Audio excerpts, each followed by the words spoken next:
শহর এখন শহর নাই রে, কোনো জায়গা ফাঁকা নাই রে, গ্রামের মানুষ আসছে শহর, চারিদিকে তাই মানুষ বহর।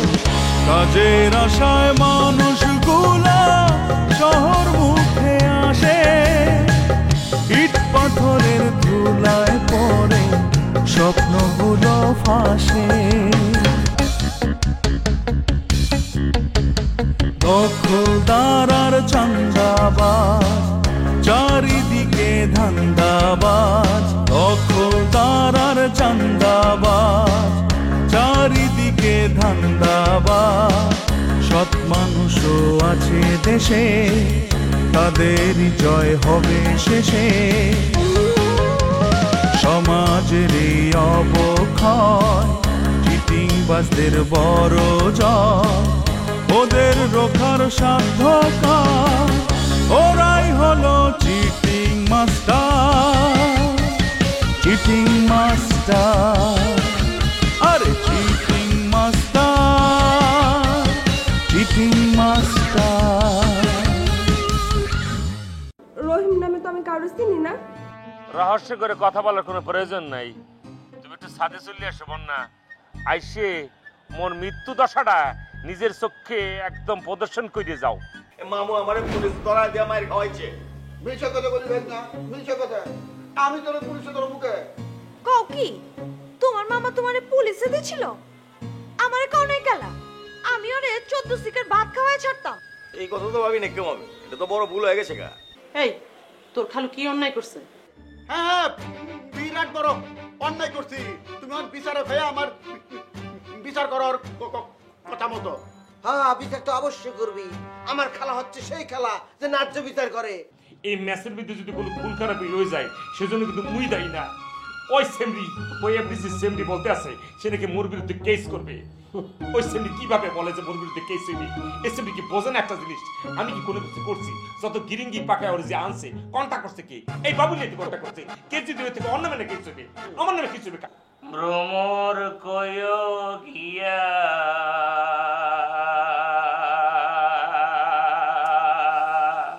শ্রীকৃষ্ণ বিচ্ছেদের অনলে,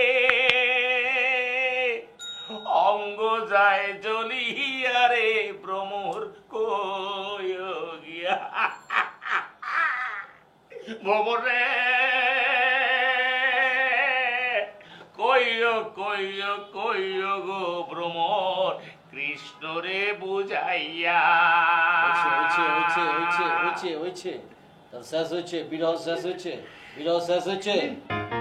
অনেক সহ্য করছি, ওরা লাফতে মেরে গর্তে বাইর করতে। তারপরে দেখবি ওই ওই যে বিরহ দেখাচ্ছে না, বিরহ কোন সিটে ভিডিও থাকবে না, বন্ধ কর। এ বেটা মূর্খ বাবুর, তুই মোর গানের মর্ম কি বুঝবি? তুই তোমার জীবনটা তেজপাতে করে ডাস্টবিনে পালাই দিচ্ছ বেটা। হ্যাঁ তুই তার বন্ড প্রতারক বেটা। আমার গানের মর্ম বোঝার জন্য তোর 7 জন্ম লাগবে বেটা। তুই মোর গানের মর্ম বুঝবি না। আমার গানের সুর ব্যথা তোর গলা দিয়ে চেষ্টা করলেও 1 লাইন বাইর করতে পারবি না। সেটা কি মুই জানি না রে বেটা। বাদশাহ উল্টা পাল্টা কথা বলতে ওরা নিষেধ কর। ও চোখের সামনে আবার উল্টা পাল্টা কথা বলে অপমান করতেছে, তুই আর বিচার করবি না? আমি কোন উপকার করে ভুল করেছি? আমি ছোট্ট একটা ভুল করেছি, তার জন্য এতগুলো কথা কবে? তুই আর বিচার কর। দোস্ত রহিম, তোমার একটা কথা কই, আমি অন্য মানুষ, আমি সুর বুঝি। আমি এক সময় প্রচুর গান গাইতাম, আমি কষ্ট পাইছি। এই যে তুমি কষ্টটা পাইছো, এই কষ্টটা পাওয়ার পরে তোমার অন্তরের ভিতর থেকে যে সুরটা বাইরে আইছে, এটা খাঁটি সুর। তুমি যদি কষ্টটা না পাইতা তাহলে কিন্তু এই সুরটা বাড়িত না। আমরা একজন প্রতিভাবান শিল্পীর সন্ধান পাইতাম না দোস্ত। তুমি অসাধারণ গাইছো, অসাধারণ তুমি শিল্পী। দোস্ত তোমার দ্বারে মোর এই গানটা ভালো লাগছে, অসাধারণ। সত্যি তুমি তোমার দিলে এটা তো পেয়ে গেছো না? তুমি আমার বিরহের যন্ত্রণার কথা পেয়ে গেছো, তুমি এই গানের সুরের মাধ্যমে পেয়ে গেছো, কথার মাধ্যমে পেয়ে গেছো। আমি সেটাই বলতেছিলাম দোস্ত, কিন্তু ও তো বুঝতেছে না। ও কি বুঝবো? ও বাবুল ওই সুরের মর্ম বোঝে? ও ফালতু কি বুঝবো? ও সুরের কিছুই বোঝে না, যে রেলে কিন্তু চিল্লাই যাচ্ছে। এই বাদশাহ, তুই এটা কি ধরনের কথাবার্তা শুরু করছিস? ও আমার ফাউল করছে, তুই আমার ফাউল করছিস। এখন ওর পিছনে ছেড়ে তুই আমার পিছনে লাগিয়েছিস, তাই না? কি ব্যাপারটা কি? এর মতো একটা কাকের মতো কর্কশ কণ্ঠ, জঘন্য একটা কণ্ঠে তুই প্রশংসা করতেছিস। এ এই বেটা এই নৈশা প্রশংসা তো সে করবি, প্রশংসা না করে কই যাবে? প্রশংসা করার মতো ওর একটা মন আছে, ওর একটা চোখ আছে, ওর সবকিছু মিলে জ্ঞান আছে, তোর তো সেইটাও নাই বেটা। না রে ভাই, এই যে কি শুরু করছো? তোমাকে ঝগড়ার মধ্যে আমি নাই, আমি নাই। দোস্ত তোমার অনেক ধন্যবাদ, তুমি যে মোরে অনেক প্রশংসা করলা, মোরে অনেক দাম দিলা, তোমার এই দামের জন্য তোমার অনেক ধন্যবাদ। যে দামটা তুমি মোরে দিয়েছো, তুমি আমারে বলছো দোস্ত, এটা মোর দ্বার খুব ভালো লাগছে দোস্ত। মানে কিল্লিকে দাম দেবো না? তুমি যে কাম করছো তোমার তো দাম দিতেই হইবো। আমি তো কইছি তোমার মধ্যে সুপ্ত প্রতিভা আছে, অন্তরের মধ্যে যে যে অসাধারণ যে একটা ডিব্বা আছে প্রতিভার, এই যে মাখনের মতো ডিব্বা আছে তোমার। এ বাদশা, কিছু তোর সামসামিটা একটু বেশি হয়ে যাচ্ছে না? আমি অনেকক্ষণ ধরে সহ্য করেছি, আর সহ্য করতে পারতেছি না। এইসব সামসামি সাইডে দাও করে দিলাম। এই মূর্খ বাবুল, কোন কথা কবি না তুই, একদম কোন কথা কইয়া কিন্তু প্যাঁচ লাগাবি না। কিন্তু তোর ভিতরে সত্যি তো কোনো প্রেম নাই, কোনো বিরহ নাই, কোনো কিছু নাই। তুই একটা আড়াইলে যুক্ত পোলাবে না, তুই কোনো কথা কবি না, বন্ড কথা করে। আসলে তো সে একটা বন্ড। আমার বোঝা শেষ। দুইজনে প্রেম করতেছ তো ধরো, তোরা কর, আমি এখানে। আচ্ছা, ভ্রমরে গলাটা এত কাঁপবো না, এত কাঁপবো না, একটু শুনে দে। কইও কইও ফাইটে গেছে, ফাটা যাবো না, সুন্দর করে। নূর এ বুঝাইয়া এখন গাইছি না ঠান্ডা, তোর ভিতরে খুব কষ্ট হচ্ছে। দিলে যখন চোট পাইছি রে,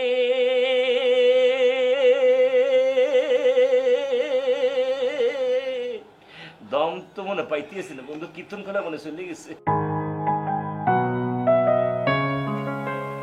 কি ব্যাপার, তুমি এই সময়?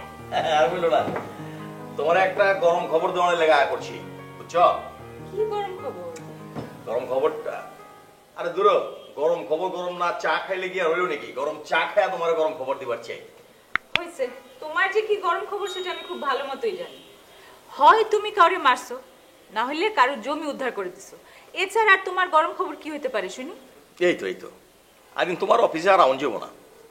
তুমি ভাবো যে আমি সারাদিন গুন্ডামি করে বেড়াই, তাই না? কেন? খালি আমি ভাববো কেন? সবাই তো তাই বলে।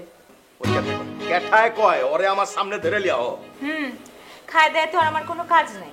আমি একটা লোকের নাম বলি আর তুমি তাকে ধৈরাই না মার দাও। খামাখায় একটা নিরীহ লোককে তোমার কাছে তো মার খাওয়াতে পারি না। ধুর, তোমার লয়ে কথা কইতে ভালো লাগতেছে না। কুসুমের কাছে যাই, কুসুমের লয়ে কথা কইতে ভালো লাগে।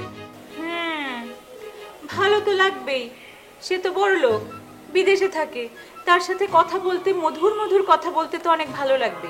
তাকে বিয়ে করলে তো বিদেশে নিয়ে যাবে, তো তার সাথেই তো কথা বলতে ভালো লাগবে। সামান্য একজন চাকরিজীবীর সাথে কথা বলতে কি আর ভালো লাগবে? এত ফালতু কথা কইও না তো, কথা কইবার না চাইলে কথা কইও না। আচ্ছা, এই তোমার টেবিলে কেলাইছে আমি কও তো? নিশ্চয়ই কোনো কাজে আসছো, তা না হলে শাহজাদার ছায়াও তো এখানে দেখা যায় না। এই কথা ঠিক, কিন্তু আমি তোমার কাছে একটা নয়া কাম লিয়ে আইছি। কি কাজ? ও, নতুন সংসার করবা? মানে বাড়ি ভাড়া নিবা? তোমার লাইনে শুরু করছো না কথা কও আমার লগে?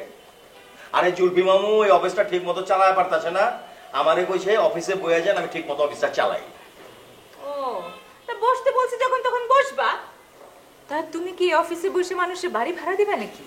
তো দিলে ক্ষতি কি? তুমি তো একই কামই করতেছো। আচ্ছা, তোমার আর আমার কথা কি এক হলো? কি সব যে বলো না। আমার চাকরির প্রয়োজন আছে তাই করছি, তোমার কি আর চাকরির প্রয়োজন আছে নাকি? এই যে একটা ভুল কথা কইলা, কাজ কাজই, কোনো কাজ রে ছোট করে দেওয়া উচিত না। এই শাহজাদা চুপ করো তো, বড় বড় কথা বলো না। তোমার মুখে এই জ্ঞানী মার্কা কথাবার্তা একদমই মানায়। তুমি যে এখানে কাজ করতে আসবা এটা আমারে বিশ্বাস করতে বলো?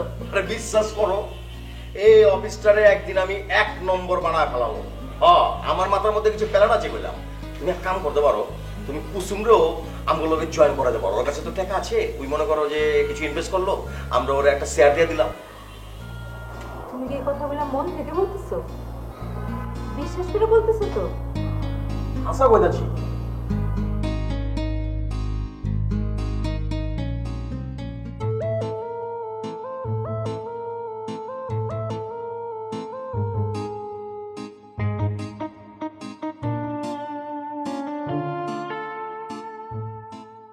হ্যালো, আমনে কেডা? আমনে আমার মোবাইলে ফোন করছেন কেনে? বন্যা, তুমি মূল্য গেছি ব্যবহার শুরু করছো। মুই জানি না পৃথিবীর কোনো প্রেমিকের সাথে এই ব্যবহার করতে পারে কিনা। মুই তোমার ভালোবাসি জীবনে যে হিট খেয়েছি সেটা মুই কল্পনা করতে পারি নাই। এই খারুন খারুন খারুন কথার মধ্যে একটু ব্রেক দেন। গীতা কইতেছ আমি আপনার প্রেমিকা? এ বেটা, আমি আপনার প্রেমিকা কেমনে হইলাম? দুই একবার সাদের মধ্যে দেখা হয়েছে, একটু একটু হাই হ্যালো করছি, এটাতে কি কেউ কারো প্রেমিকা হয়ে যায়? প্রেম হয় কিনা জানি না, কিন্তু তুমি তোমার প্রতি আকৃষ্ট করার জন্য প্রেমের পথটাকে পরিষ্কার করে দিছিলাম। সেই পথই আমি আড়াশুড়ি করছিলাম। মাঝপথে আইয়ে দেখবো ও কি মান্দার কাটা পিছিয়ে রাখছো। তারপরে বুঝে গেছি প্রেমের পথে কত ধরনের কাটা দিতে পারো, সেটা আমি বুঝে গেছি। সাবধান, সাবধানে কথাবার্তা কইবেন কইলাম। একটা ফাউল কথা কইবেন নাই। এ বেটা, আমি কাটা পিছায় রাখছি মানে কিতা? হ্যাঁ, আমি কেমনে কাটা পিছায় রাখছি? আপনি হইছেন একটা ফালতু সেরা, একটার পর একটা নতুন সেরের লগে প্রেম করুন, প্রেমের ফাদও সেরান্ডা ফাঁসায় হেরা যা ইচ্ছা তাই করুন। আপনি কিন্তু এটা অ্যাক্টিং আমার লগে করবেন না, বুঝছেন? কথাবার্তা একদম হুশ করে কইবেন। আপনার মতো সেরার না আমি খুব ভালো করে চিন্তা গেছি। তুমি এই ধরনের কথা বলতে পারলাম না? তুমি কিভাবে এই ধরনের কথা বললা বলো তো? এই কথা শোনার পর মনে ইচ্ছে করতেছে আমি এখনো বাইসে আছি কেন? আমি মরেছি না কেন? মরে একদম শয়তানের থেকে পড়েছি না কেন? মরে গেলে বুঝে যেত যে আসলে প্রেমিক কি জিনিস, প্রেমিকে কি জিনিস। তোমার এই কথা শোনার পর আমি এক ধরনের নিঃশেষ হয়ে গেছি। বন্যা, মোর আর পৃথিবীতে বাইসে থেকে কোনো ইচ্ছে নেই, বিশ্বাস করো। মায়া গো, কত বড় অভিনেতা! হ্যাঁ,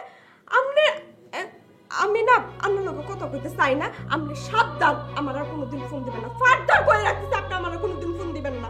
বন্যা, তুমি এত কঠিন, আমাকে তুমি চিনতে পারলা না। তোমার খাতায় প্রথম পাতায় আইকা দিলাম মোর আলপনা। আমার ছবি কইবে কথা যখন আমি থাকবো না। বিদায় বন্ধু, বিদায়। মেয়েদের ফাঁদো ফালানির মন্ত্র খুব ভালো করে শিখছো না? বরিশালতে কিছু শিহ আর না শিহ, এটা খুব ভালো করে শিখাইছো তুমি। তুমি যত ইচ্ছে কষ্ট দাও, যত ইচ্ছে দুঃখ দাও, সব সয়ে নেব। আই ফাউলাই, আপনি ফোনটা রাখবেন না? আমি ফোনটা রাখতাম। ভালোবেসে গেলাম শুধু, ভালোবাসা পেলাম না। আশায় আশায় দিন যে গেল, আশা পূরণ হলো না। ভালোবেসে গেলাম শুধু। এইসব গান না আপনার বউরে গা শুনেন, বুঝছেন? আর আপনার গলায় তো কোনো গানই মানায় না। এসব বেসুরা গান আমার লগে গাইবেন না। বন্যা, হ্যালো হ্যালো হ্যালো। বন্যা, ও কি কাইটা দিলে?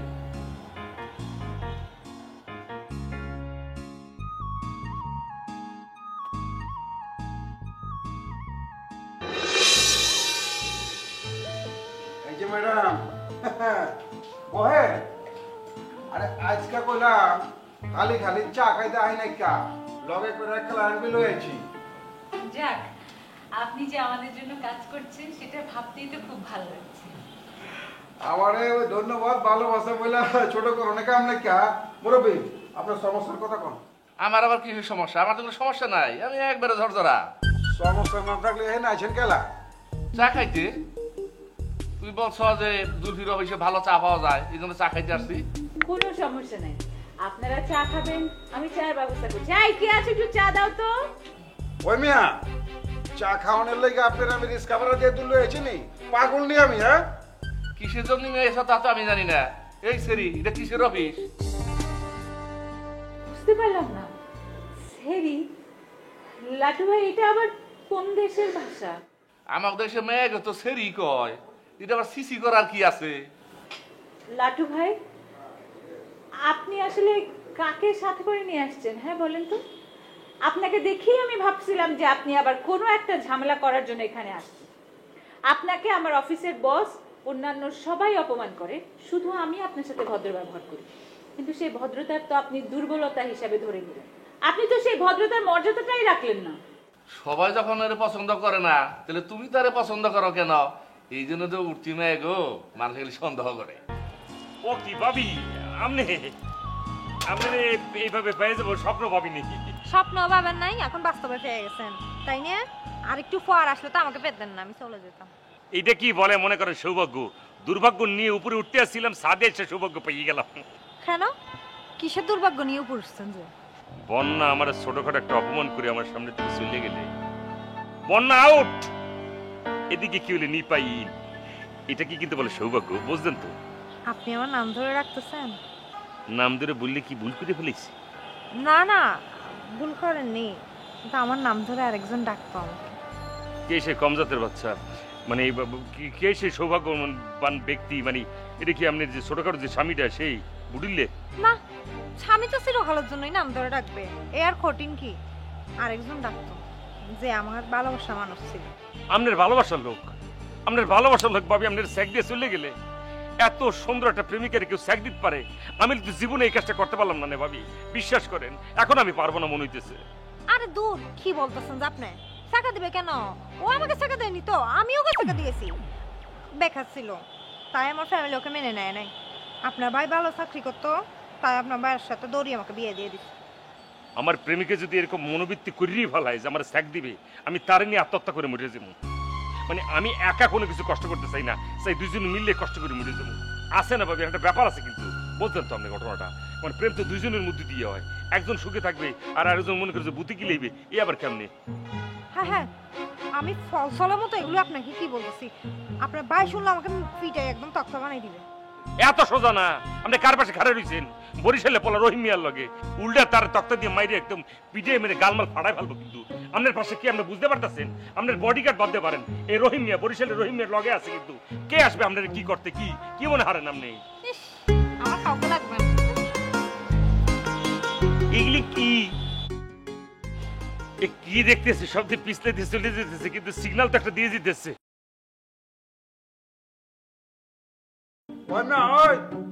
আপনি কইছেন যে আপনার বাসা ভাড়া লাগবো, এই লেগা আপনার আমি লয়ে আছি উপকার করানোর লেগা। আর এই নেয় আপনি মিয়া উল্টা সিধা কথা কইতাছেন। গাঞ্জা উঞ্জা খাইছেন নি? হ্যাঁ, একজন হলো সুন্দরী মায়া এনে বয়ে রয়েছে, কিরকম নায়িকার মতো চেহারা। হ্যাঁ রে, আপনি কইতাছেন ছেড়ি উড়ি করে কইতাছেন। এই মেয়ে পাইছেন কি আপনি? হ্যাঁ, আপনি তো আমার প্রেস্টিজ পাংচার করে দিচ্ছেন। না না না, কোনো সমস্যা নাই, আপনারা চা খেয়ে তারপরে চলে যান, ঠিক আছে? এটা ব্যাপার বুঝতে পারতেছি না। বাড়ি ভাড়া নিব তো অফিস আসবো কেন? বাড়িওয়ালার বাড়ি দেখবো, বাড়িওয়ালার কাছে যাবো, তোমাদের কাছে আসবো কেন? এই তো মিস্টেক খান তো এইনে কইরা ফেলাইছেন। আরে এইটা কি এর অফিস? এইটা হইছে গিয়া যে বাড়ি দেওয়া বাড়ি নেওয়া, মানে মধ্যস্থতা করার মতো অফিস, বুঝা পারছেন? আপনার কেমন বাড়ি লাগবো, কত ভাড়ার মধ্যে বাড়ি লাগবো, ছোট বড় মাঝারি কিরকম লাগবো, এইটা দেখে শুনে ছবি দেখে আপনি চয়েস করে দিবেন, আর ব্যবস্থা করে দিব। এই কথাটা আগে কইবা না? বুঝা পারছি, আমি সরি আইরেন, আমি বুঝা পারি না যে এরকম যাওয়া। আরে ছবি দেখাও, বাড়ির ছবি দেখাও। জি জি, উনি আসলে বুঝতে ভুল হয়েছে, এরকম অফিসের আইডিয়া নতুন তো, তাই বুঝতে পারেন। খুব বুঝছি, বাড়ির দালাল বাড়ি ভাড়াতে দালালি করে খান। এক্সকিউজ মি, দালালি না, আমরা সহযোগিতা করছি, একটু ভালো করে চিন্তা করুন। আপনারা বিনা পয়সায় বাড়ি ভাড়া করে দিলে সহযোগিতা হইতো, আপনারা তো টাকা নিয়ে বাড়ি ভাড়া করে দেন, কাজে আপনারা দালাল। আরে মুরব্বী, আপনার কথা তো কিছু বুঝতেছি না আমি। হ্যাঁ, আপনার যদি পছন্দ না হয় আপনার কথাবার্তা, তাহলে আপনি জান গিয়া বাড়ি ভাড়া নাম লাগবে না আপনার। আর আমি কি চা না খেয়ে যাবো গা? তুমি চা খেতে নিয়ে আসছো আমাকে? ওই মিয়া, ওই আপনি কলম বেশি বুঝতেছেন, বুঝছেন? অনেক কলম সম্মান দিয়ে কথা কইতাছি। বাসা যদি ভাড়া না নেন, আপনি জান গিয়া আপনি আপনার কে আটকায় রাখছে। বন্যা, কি করো? নামো নামো নামো। না, নামতাম না। আজকে আমি এর থেকে লাভ দিয়ে পড়ে যাই এমনিতে। আরে নামো তো নিচে, নামো নামো আস্তে। পাগল নাকি মেয়েটা? তুমি না দাঁড়িয়েছো, তুমি একটু পড়ে যেতে না? বন্যা, কি হয়েছে বলো? এটাই তো চাইতেছিলাম বাবা, আমি মরে যাই, মরণের প্র্যাকটিস করতেছিলাম। মনটা চাইতেছে এটা চাপ দেখে পুরো মরে যায়। কি বলো তুমি এসব? তুমি মরবে কেন? হ্যাঁ, কি হয়েছে বলো আমাকে। আমি তো একটা বেঈমানের খপ্পরে পড়ছি। বেঈমান? কে বেঈমান? মনটা চাইতেছে বেঈমানটারে মাইরা নিজেও মইরা যায়। আচ্ছা, বেঈমানের জন্য এত ভাবনা কিসের বলো তো? তুমি তো জেনেই গেছো লোকটা বেঈমান, লোকটা ভালো না।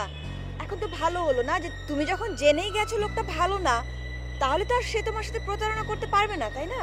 কথাটা তো ভালোই কইছুন, এটা হলো তো ভালোই হইতো, কিন্তু বেঈমানের করে বেঈমান তো একটার পর একটা অন্যায় করে যেতেছে, এটা তো আমি সহ্য করতে পারতাম না। আচ্ছা, তুমি তাকে এড়িয়ে চলো, তার সামনে যাবে না। দেখো, যাকে তুমি ভালোবেসেছিলে, তুমি যদি তাকে বিয়ে করতে, তাহলে কত বড় একটা ভুল হয়ে যেত চিন্তা করে দেখো। বিয়ের পর যদি তুমি জানতে পারতে যে ছেলেটা ভালো না, ছেলেটা খারাপ, তাহলে এই কষ্ট তোমাকে সারাটা জীবন বয়ে যেতে হতো। দেখো আপু, জীবন কিন্তু একটাই। এই জীবনে কত দুঃখ কষ্ট আসবে, সবকিছু মনে রাখলে চলবে বলো?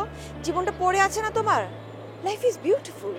আপা আমরা মধ্যে মধ্যে অত সুন্দর করে কথা কই, কথাটি শুনলে না করে টাসকি খাওয়া যায়। আর আপনার কথা শুনলে মনে হয় না যে আমরা পুরান ঢাকার জন্ম লইছি। আরেকটা কথা, আমরা কথা শুনলে না মনের জোর বাইরে যায়। কি যে বলো না, একটা কথা আছে না, জন্ম হোক যেথা সেথা, কর্ম হোক ভালো। আমাদের পুরান ঢাকায় কিন্তু অনেক বড় জ্ঞানী গুণীর জন্ম হয়েছে, তাদের কাছে তো আমি একেবারেই নগণ্য। ওহন তো আমরা কথা শুনলে আমার দুঃখ কেটে গেছে, কি যে শান্তি লাগতেছে। পুরান ঢাকার মতো কিন্তু ময়মনসিংহের মানুষরা অনেক জ্ঞানী গুণী হয় আপা। আচ্ছা এই বয়সে এত হতাশা কেন? আনন্দ করো, ফুর্তি করো। আপনি যত সুন্দর করে কথা কইছেন, আজকে পরেতে হতাশা আমার জীবনে থাকতোই না। আচ্ছা একটা কথা কই। বলো কি প্রশ্ন? এই যে আমি আপনার যতবার দেখি, আপনি অত সুন্দর একটা মানুষ, কিন্তু সবসময় আপনার মুখটা এরকম বেজার করে রাখুন কে? আপনার মন কে লেগে খারাপ থাকে? না তো, আসলে পড়াশোনা নিয়ে একটু ঝামেলা আছি তো, সেই জন্য তোমার মনে হয়ে থাকতে পারে। আর আমার স্বভাবের মধ্যে একটু নীরব ভাব আছে, সেই জন্য হয়তো তোমার মনে হয়েছে। তোমার মতো মেয়ে যখন চুপচাপ থাকো, এরকম এরকম কাজ করতে যাও, এটা কিন্তু একদমই ঠিক না। হ্যাঁ আফা, আমি কিন্তু একটু কথা বেশি করলেও বুদ্ধিমতী আছি। আপনি অনেক বুদ্ধিমতী, আমি অনেক বুদ্ধিমতী। আপনি জানি কি একটা অ্যাভয়েড করতেছেন, মনের ভিতরে আপনার একটা কষ্ট আছে, আমি বুঝছি।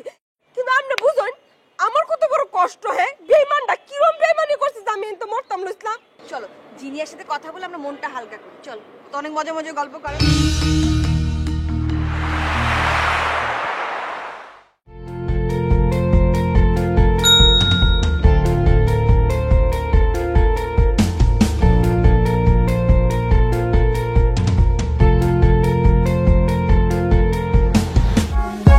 For more updates, subscribe and press the bell icon on YouTube app and never miss another update.